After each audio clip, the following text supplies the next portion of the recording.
सुप्रभात प्यारे बच्चों, मैं डॉक्टर दीपा द्विवेदी, प्रवक्ता हिंदी, केश कुमारी राजकीय बालिका इंटर कॉलेज सुल्तानपुर से आप सबका अपने इस वीडियो क्लास में स्वागत करती हूँ। बच्चों, पूर्व के वीडियो में हम लोग डॉक्टर वासुदेव शरण अग्रवाल जी द्वारा लिखित निबंध राष्ट्र का स्वरूप से जन के बारे में अध्ययन किए थे। जन शीर्षक से महत्वपूर्ण गद्यांशों पर आधारित प्रश्नों का उत्तर पढ़े थे। आज के इस वीडियो में हम लोग राष्ट्र के स्वरूप का तीसरा अंग, सबसे महत्वपूर्ण और तीसरा अंग है संस्कृति, उसके बारे में अध्ययन करेंगे। उससे संबंधित गद्यांश पर आधारित प्रश्नों का उत्तर पढ़ेंगे। बच्चों, राष्ट्र का तीसरा अंग जन की संस्कृति है।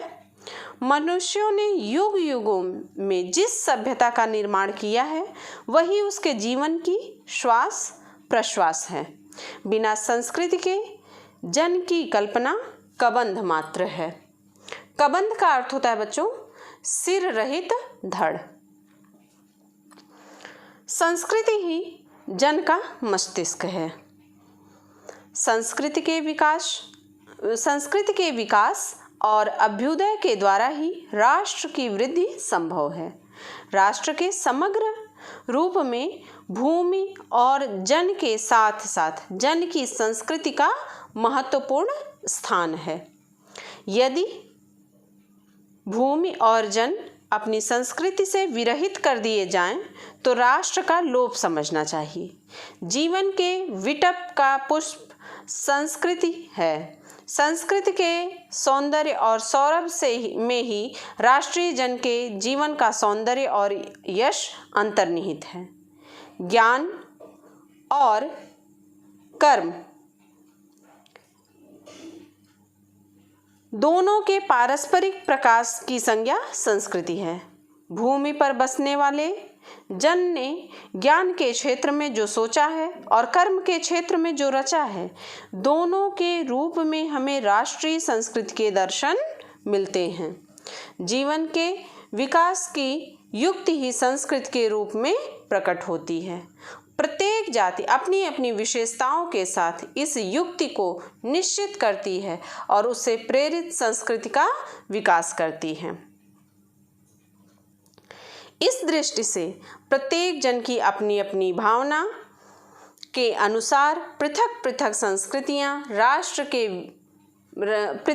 संस्कृतियां राष्ट्र में विकसित होती हैं, परंतु उन सब का मूल आधार पारस्परिक सहिष्णुता और समन्वय पर निर्भर है। अब इस गद्यांश पर आधारित बच्चों मैं आपको आगे दिखाती हूँ। प्रश्न है जिसका उत्तर मैं आपको बताऊंगी। पहला प्रश्न है इसका, उपर्युक्त गद्यांश के लेखक एवं शीर्षक का नाम लिखिए। तो यह प्रश्न कई बार आ चुका है, पिछले वीडियो में भी आया है, आप जान भी रहे होंगे। शीर्षक है बच्चों राष्ट्र का स्वरूप और लेखक हैं डॉक्टर वासुदेव शरण अग्रवाल जी। अगला प्रश्न है, राष्ट्र का तीसरा अंग क्या है? उत्तर है बच्चों इसका, राष्ट्र का तीसरा अंग जन की संस्कृति है। तीसरा प्रश्न है, राष्ट्र वृद्धि कैसे संभव है? उत्तर है, संस्कृति के विकास एवं अभ्युदय के द्वारा ही राष्ट्र की वृद्धि संभव है। चौथा प्रश्न है, ज्ञान और कर्म संयुक्त प्रकाश को क्या कहा गया है? उत्तर है, ज्ञान और कर्म के संयुक्त प्रकाश को संस्कृति कहा गया है। पांचवा प्रश्न है बच्चों, रेखांकित अंश की व्याख्या कीजिए। स्क्रीन पर आपको दिख रहा होगा जो गद्यांश रेखांकित हैं उसकी व्याख्या सुनिए। जिस प्रकार मस्तिष्क के अभाव में पूर्ण व्यक्ति का अस्तित्व संभव नहीं है, ठीक उसी प्रकार संस्कृति के अभाव में जन की कल्पना भी नहीं की जा सकती है या जन को अस्तित्ववान नहीं माना जा सकता है। रेखांकित अंश में लेखक संस्कृति के महत्व को स्थापित करते हुए कहते हैं कि भले ही किसी राष्ट्र में भूमि और जन उपस्थित हों, किंतु यदि उस राष्ट्र से उसकी संस्कृति को निकाल दिया जाए तो मात्र भूमि और जन मिलकर राष्ट्र का निर्माण नहीं कर सकते हैं। संस्कृति का लोप होने पर राष्ट्र का लोप अनिवार्य रूप से हो जाता है। यदि जीवन को एक वृक्ष के रूप में परिकल्पित किया जाए तो संस्कृति उस वृक्ष की सर्वोच्च उपलब्धि पुष्प के रूप में स्थापित होती है। अगला प्रश्न है बच्चों 6वां, संस्कृति का क्या तात्पर्य है? तो इसका उत्तर है कि लेखक ने जीवन के विकास की युक्ति को ही संस्कृति के रूप में स्थापित किया है। 6वां प्रश्न है 7वां प्रश्न अब आपको हम बताएंगे कि लेखक ने क्यों कहा है कि संस्कृति के सौंदर्य में जीवन का सौंदर्य छिपा है। इसका उत्तर है बच्चों कि लेखक ने संस्कृति के सौंदर्य में जीवन का सौंदर्य छिपा हुआ माना है क्योंकि संस्कृति जन जीवन की सर्वोच्च उपलब्धि है। 8वां प्रश्न है राष्ट्रीय संस्कृति किसे कहते हैं? इसका उत्तर है समन्वय एवं सहिष्णुता से युक्त जन की समस्त संस्कृतियों के समुच्चय को राष्ट्रीय संस्कृति कहते हैं। अगला प्रश्न है किसी राष्ट्र का लोप कब हो जाता है? इसका उत्तर है बच्चों संस्कृति के लोप होने पर किसी राष्ट्र का लोप हो जाता है। 10वां प्रश्न है भूमि और जन के अतिरिक्त राष्ट्र में और क्या महत्वपूर्ण है? उत्तर है बच्चों इसका भूमि और जन के अतिरिक्त राष्ट्र के लिए संस्कृति महत्वपूर्ण है। अगला गद्यांश देखेंगे हम। साहित्य, कला, नृत्य, गीत, आमोद प्रमोद अनेक रूपों में राष्ट्रीय जन अपने अपने मानसिक भावों को प्रकट करते हैं। आत्मा का जो विश्वव्यापी आनंद भाव है वह इन विविध रूपों से साकार होता है। यद्यपि बाह्य रूप की दृष्टि से संस्कृति के ये बाहरी लक्षण अनेक दिखाई पड़ते हैं, किंतु आंतरिक आनंद की दृष्टि से उनमें एक सूत्रता है।